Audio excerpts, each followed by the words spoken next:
the special effects panel. The effects panel is in the develop module underneath the lens corrections. If we open up the effects panel here, there are two options within the effects panel. We have what's called post-crop vignetting and grain. We're going to be talking about both. Post-crop vignetting is a little different than the lens vignetting option in the lens corrections. That is, it's designed for images that have been cropped. However, it works really well on images that haven't been cropped. So, to be honest, I totally ignore the lens vignetting in the lens corrections panel, and I always only use the effects panel post-crop vignetting because it gives you a bit more control.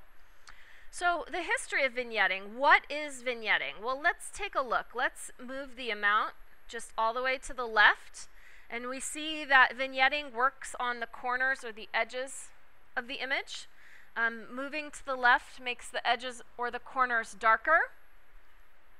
Moving the slider to the right all the way makes the edges or the corners of the image lighter. And traditionally, this filter was designed to help correct for unintentional vignetting that might be caused from a lens shade on your camera that is too long and causes a dark effect. So if you use a zoom lens and you have a lens shade on your camera, when you zoom to go telephoto, sometimes, or you zoom to go wide angle rather, sometimes the lens shade is a bit long for a wide angle lens, and the camera might actually see the edges of the lens and record an unwanted vignette that looks like this. So we could correct for unwanted vignettes by moving to the right and lightening the edges.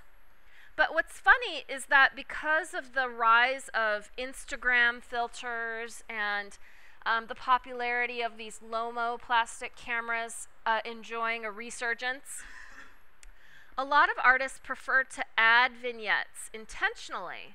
So in the past, in yesteryears, this effect was unintentional, and now, because we're hipsters and we love our hipstomatics, we like to add it back. And it can be a really nice way to draw attention to the middle of the image. So most of the time you see people actually intentionally adding vignettes, and that's when you go here a little bit to the left to add a bit more darkness around the edges. There's 4 more controls once you kind of have the amount where you want it. And remember, Lightroom is non-destructive, so you can work back and forth. That's the midpoint. Where do you want the vignette to start? At what point inside the center of your image? Do you want the vignette to start? Do you want it to be just very subtle on the edges? You can bring it up a little bit more to the right. Or if you want it to be really intentional, you can move it to the left. And notice that it does move your histogram around because you are adding darkness and lightness to the image. The next thing here is the roundness. How severe do you want the round shape to be? Do you want it to be a perfect circle like this? Or do you want it to be more of a slide mount, Kodachrome slide mount kind of look? And notice that if I take this all the way to the left, it gives me a traditional kind of rounded corner look. I like to kind of put it somewhere in the middle. The 4th slider is the feathering of the internal kind of feather here that we see. And we can have a real soft feather that looks very gradual, or you can do something really intentional. This is not usually very popular, depends on what you're trying to do, but sometimes you do see this kind of a look where people want a kind of slide mount effect. All right, so that's how round do you want the vignette, and then how much of a feather do you want. I like mine really, really natural. And you see that, then I'm going to go back and turn my amount down. So it's just very subtle. You can turn on the before and after to kind of get an idea of how much you've darkened the corner down here. The last thing option here is the highlight option, and I'm going to scroll in a little bit so you can see how the highlight option works. If I turn up the highlight option, you can see that it allows the highlights to show through the darker edges of the vignette. So wherever the vignette is covering, the highlights can be brightened to show through a little bit more. And that's just a personal choice. So here I've added a very natural looking vignette. I'm going to go ahead and add a snapshot so that I can save this state. I'm going to call it natural black and white vignette. It's always a good idea to save snapshots along the way. Even though all of my steps have been saved in the history palette here, you can see as I move through the history palette, it moves through all the different states. I like to save my favorite history states as snapshots. And then I might go add a little bit more of a split tone look to the image to finish it off.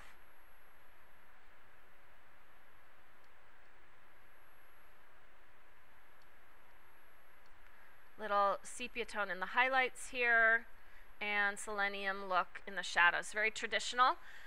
And when I'm ready, I'll add a virtual copy. That's Command apostrophe on a Macintosh, or up under here under the photo option, create a virtual copy. Creating a virtual copy adds the image to my film strip so that I can carry it forward into any one of my output modules. All right. The last thing I may want to play with inside of the effects panel is the grain option. And we've talked about adding grain. If you know that you're going to take the image into Photoshop, it's actually better to add grain inside Photoshop because your image will be at its fixed dimensions and fixed resolution size. So what you see is what you will get when you print. If, though, you're going to stay within Lightroom, then the grain option within Lightroom is kind of interesting. And I'm going to go ahead and zoom in at 2:1 and turn on my before and after so that we can see how the grain option works. Now, why would you add grain to an image? People have different reasons for adding grain to their images. Grain does refer to the look and feel of film, traditional analog film. It's not the same thing as noise, although it looks very similar. Noise is digital or electronic amplification. Grain refers to physical silver gelatin halide or silver halide crystals in a film.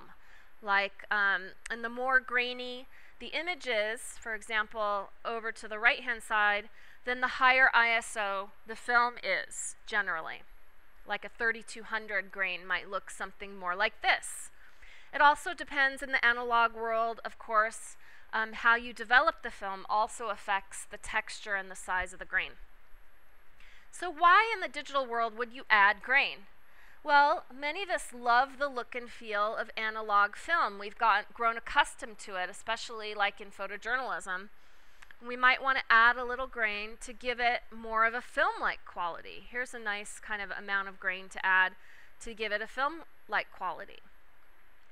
Other reasons for adding grain, to be honest, are to hide unwanted artifacts. For example, if your image is overly compressed with JPEG artifacts, you're working on an older image, or you're working with files that aren't yours that are smaller JPEGs, you can this is a more attractive texture than an ugly JPEG artifact pixely look. Other reasons for adding grain would be if your image missed the mark in terms of the sharpness and you really don't have a very strong focal point. So here's kind of a bizarre image in an aquarium where nothing's really that in focus because I'm shooting through glass here. So adding grain to this image could cover up the bad noise that I have here. I might kind of choose to take a little noise out in the detail panel first.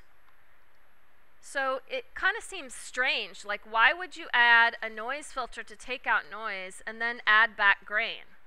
Well, because I'm trying to control the texture. Look at, on this noisy image, the texture of the noise is kind of random and not as pleasing to the eye oftentimes. So sometimes I'll take noise out of an image And then I'll add back grain to give it a more consistent look and feel all over, and to hide the fact that I don't have a good sharp focal point in the image.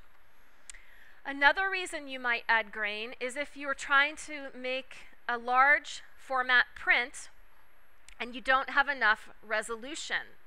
So oftentimes artists will, instead of trying to sharpen an image that's never going to get sharp at a larger format, will add a bit of grain in order to give it a nice crisp visual structure when looking at it from a long viewing distance, because grain mimics sharpness in the fact that it adds contrasty edges in the form of these little grain molecules all the way around. So from longer viewing distances, far away viewing distances, it can actually help an image look and feel a bit sharper. If, for example, if you take a look at movie posters, oftentimes from a distance we don't notice that they're really grainy. So I recommend you get close up to a movie poster next time you go to the movies. And also when you're doing image collage and you have different layers of bitmap images in Photoshop that are from different sources, adding grain to an all-over image can help smooth images that are meant to be seen as one picture. So those are the reasons for adding vignetting and adding grain. Take a look at your lab for the effects lab. Follow the directions and let us know if you have any questions.